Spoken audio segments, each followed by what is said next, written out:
మనం పిలువబడింది కేవలం మనం మాత్రమే ఆశీర్వదింపబడుటకు కాదు, కానీ మన చుట్టూ ఉన్న అనేక మందిని బ్లెస్ చేయుటకే మనం ఉన్నాము అన్నది మనం తెలుసుకోవాలి. ఈ క్రమంలోనే మన దేవుడు ఎంత గొప్ప దేవుడో తెలుసుకోవడం మాత్రమే కాదు, ఆ దేవుని యొక్క గొప్పతనము మన జీవితంలో జరగకుండా మనము అడ్డుకోకూడదు అని ఈ దినమున దేవాతి దేవుడు మనకు తెలియపరుస్తున్నాడు. హల్లెలూయా.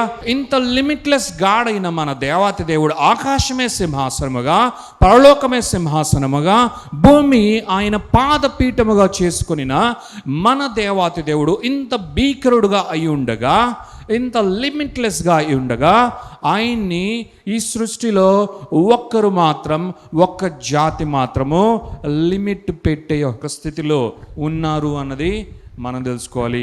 వారెవరో కాదు, మనమే. వారెవరో కాదు, మానవ జాతే.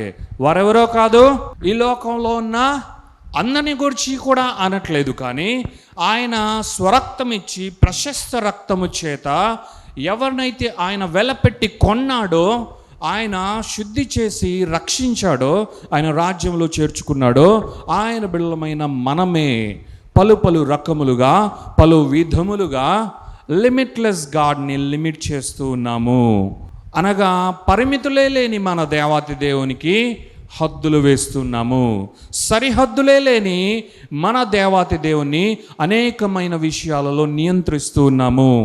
ఇక చాలు ప్రభువా, ఆగు ప్రభువా, ఆగు దేవా, ఈ పని నేనే చేసుకుంటాను అనుకుందాం. ఒకసారి ఆలోచిద్దాం. మనం రక్షింపబడ్డ తర్వాత దేవుని రాజ్యంలో చేర్చబడ్డాక మనము ఆత్మీయ జీవితంలో మనము వృద్ధి చెంది ముందుకే వెళ్ళాలి అని కోరుకుంటున్నాము లేదా? రక్షింపబడిన తర్వాత మన ఆశ ఏంటి? మనం ఆశీర్వదింపబడాలి, ఆయన బిడ్డలుగా వర్ధిల్లాలి. ఈ ప్రయాణంలో ఎన్ని మనం దేవుడిని అడిగి చేస్తున్నాము? దేవుడు చెప్పిందే చేస్తూ ఉన్నామో ఒకసారి ఆలోచించాలి. దేవుడు అనుకునిందే చేస్తున్నామా? దేవుడు చెప్పిందే చేస్తున్నామా? దేవుడు ఏదైతే ఈ బిడ్డను అక్కడికి నేను పంపించాలి అనుకుంటూ ఉన్నాడు అనుకోండి, కరెక్ట్గా మనం అక్కడికే వెళ్తూ ఉన్నామా? దేవుడు ఈ పనిని నా బిడ్డ ద్వారా జరిగించాలని కోరుకుంటూ ఉంటే కరెక్ట్గా మనము దాన్ని విని దాని ప్రకారం చేస్తున్నామా? Most of the times, most of the people, most of the believers, most of the Christians really won't do what God says. This is a big problem in the body of Christ. Limitless God మనలో నివాసం చేస్తూ, limitless God అయిన మన దేవాతి దేవుడు చాలా limited అయిన మనలో ఆయన నివాసం చేస్తూ, మన కొరకు ఆలోచించి ప్రణాళికలు కూడా కలిగి ఉండి, ఆయన అనుకున్నది మన జీవితంలో నెరవేర్చబడాలని కోరుకుంటున్న వాడే మన దేవుడు. ఆయన అనుకున్న దగ్గరికి మనం వెళ్ళాలని కోరుకుంటున్న దేవుడే మన దేవుడు.